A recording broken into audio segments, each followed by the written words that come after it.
These unprecedented times made for an unusual speech from the throne. The pandemic changed the look of today's ceremony and its message. This is our generation's crossroads. This is the opportunity to contain the global crisis and build back better together. But tonight, another rare moment, an address to the nation and a direct appeal to Canadians from the Prime Minister. Canadians, the second wave isn't just starting, it's already underway. It's all too likely we won't be gathering for Thanksgiving, but we still have a shot at Christmas. So was today's messaging enough for this minority government to win the confidence of the House and of Canadians? Let's bring in at issue for a special Wednesday panel, Chantal Hébert, Andrew Coyne, and Althea Raj. Let's start with the throne speech. We talked about last week how the government had been tempering expectations a little bit.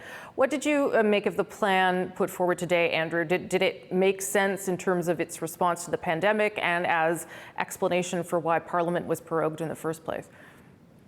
Well, to give them their credit, I suppose they've gone back, I think, ultimately to where they were talking about 4 weeks ago. That is to say, this very ambitious plan that they had of bringing in all kinds of policies that they've always wanted to implement anyway and stuff them into a sack called pandemic. They've taken note of some of the response that they've had from that, and so they've wrapped it in this profession of concern for dealing with the pandemic. And to ward off charges that maybe they've got different priorities than the public's. And they've also inserted some language about, of course, we'll be fiscally responsible to sort of chill some of the concerns that they had really don't care about the deficit. But at its core, it's pretty much the same ideology they were talking about 4 weeks ago. And if I didn't think that before your interview with Chrystia Freeland, I certainly think it now. She really didn't seem to think this was really much of an issue.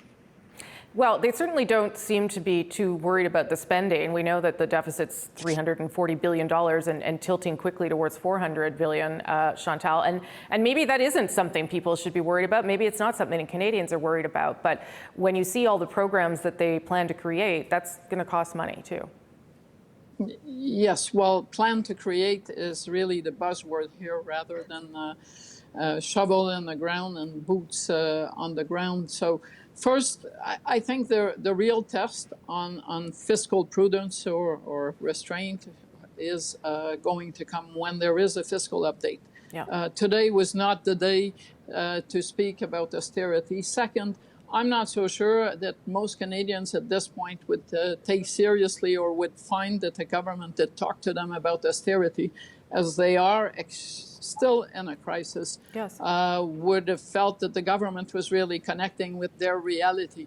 So it is what it is. I don't see this as a plan for the next 10 years. I suspect the government, bottom line, would probably like to go in an election, not this fall, but at some point before it does have to make hard decisions to restore some fiscal balance to the public finances. What do you think, Althea? Did the throne speech deliver on trying to reset the government and respond to some of the issues that are out there now and that have emerged through the pandemic?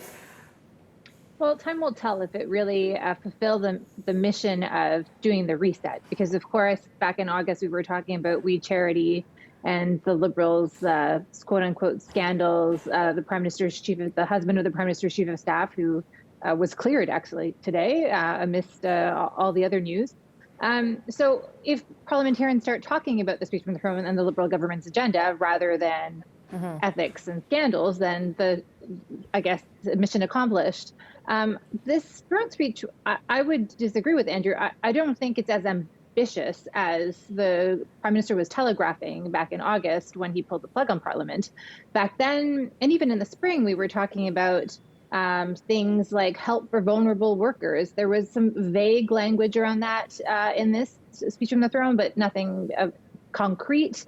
It is mostly filled with items that the Liberals have long promised and long said that they wanted to do, including a lot of the stuff that was in the speech from the throne last year, like pharmacare, that is in this speech from the throne. And time will tell whether they're actually going to implement them, because I agree with Chantal. A lot of these things we're going to talk to the provinces about doing X, Y, and Z. Yeah. And even if the NDP gives them a 3-year mandate or 3 years left to their mandate, they would not be able to accomplish everything they set out to do with this throne speech. No. Chantal, you want in there, and then I'll go to Andrew. Yep.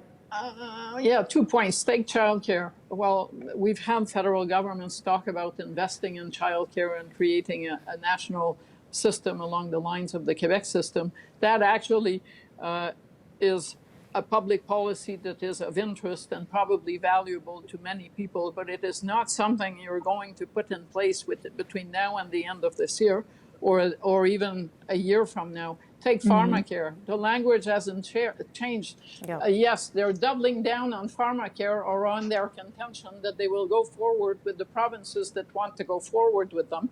That excludes Quebec, Ontario, I suspect BC and Alberta. So we're, yes, some way from that national pharmacare program. BC and Quebec, because they have programs. Yes, yes. And Ontario and Alberta have made it clear they're not buying in. So it's like saying I'm going to go to the school dance and I'm going to dance with whoever wants to dance with me, except that no one is actually really interested in that dance. Last point to you, Andrew, and then I want to switch to the opposition response. There's a lot of language in there about working with the provinces, more than perhaps even usual for these speeches. It puts the provinces in the unusual position, I suppose, of being the guardians of fiscal probity, that if anything's going to prevent this government from really blowing the bank open, it's going to be that they won't be able to get the provinces to go along with them. Okay, let's talk a little bit about the opposition response, because this all will result in a confidence vote. Let me play you a little bit of what Erin O'Toole and Jagmeet Singh had to say after tonight's primetime address by the Prime Minister. Mr. Trudeau says we're all in this together, but Canada has never been more divided. We must show our fellow Canadians that we value them and respect their contributions to our country. We need to do better to take care of each other, a better social security, social safety net. And it's not good enough to just say the words. We need to actually see the actions. The Conservatives have said they're not going to vote for this. It doesn't sound like the Bloc is either, given what their demands are. So that leaves Jagmeet Singh. But give me your sense of the response to the political message today from the Prime Minister. Althea, I'll start with you. Not very surprising. The Bloc leader has actually said that he doesn't think he's going to vote for it, but he's going to give the Prime Minister like a week to change his mind. The NDP came out and said that the two things that they had said and spoken to the Prime Minister about last week, Jagmeet Singh, during his phone call with the Prime Minister, that they want to make sure that Canadians who are receiving CERB are still taken care of before this new employment insurance program kicks in, and they want sick leave. Now, these are actually two things that the Liberals have communicated that they plan to do, but for some reason, it wasn't in the throne speech. Like, to me, actually, I would have thought that they would have wanted to say, we're doing sick leave and we're actually talking to the provinces about it. We've even included it in our Safe Restart program because Canadians, I think, are worried about, like, if my shift at McDonald's, I can't go because my kid's sick, like, can I have some sick leave? But so really the only option the NDP say is if it's going to be tabled as legislation, then they will vote for it and they will say that is a signal. But everybody, of course, thinks that the NDP now has a very weak hand, and of course it's going to vote in favor of the speech from the throne. And there is no reason why they wouldn't vote for the speech from the throne. Everything they want is in this speech. Andrew, and then Chantal. Andrew. Well, just first of all, on Erin O'Toole's comment about the country never being more divided, obviously that's a little bit over the top rhetorically, but he's taking stick in certain quarters for even mentioning this, that there are in fact deep divisions within the country that predate the pandemic that have not gone away. But there were some people saying, oh, how dare he talk about how we're not just all united in this fight. Well, we're united on some things, but not on some others. And in a throne speech that's as wide-ranging as this, it is remarkable that there was basically nothing intended to address any of those divisions and concerns and alienation in the West in particular. And they were in the throne speech 9 months ago, those exact comments, actually. So I don't think it's out of line for the opposition to oppose and to raise some of these concerns. I don't think he had as good a day as Jagmeet Singh did, because Jagmeet Singh is in a different position. He is in a situation where people are paying a lot of attention to the NDP right now, where they don't necessarily always do. And he's trying to maximize whatever leverage he's got to try and at least claim he got something for his vote, which eventually I think will be to vote with the government. But he's basically saying to the government, throw me a bone here. Chantal, your thoughts on that? I think he's not even saying throw me a bone. He's saying that bone that you already have, can you please put it out there? And I expect to see some of the things the NDP is asking today in legislation rather than throne speech language sooner rather than later, as in within the next few weeks. So I'm not getting my suitcase ready. Well, where would I go to cover an election? I was gonna say. Buy more masks. Yeah. Probably is what I would be doing if I believed there was an election coming.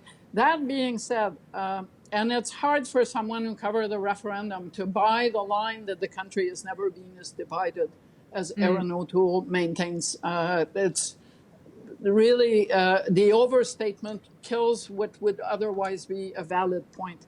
I think, though, that Jagmeet Singh had the better day, not because he has a bit of leverage, but because he was talking about real things that people worry about, sick leave, and what are they going to do when their SERB expires if their job situation is still up in the air. So up to a point, he won the day on the opposition benches by being real. Okay. Thank you all. Thank you for being here throughout the day and into the night. Appreciate it. And I'll see you back here next Thursday. Bye-bye.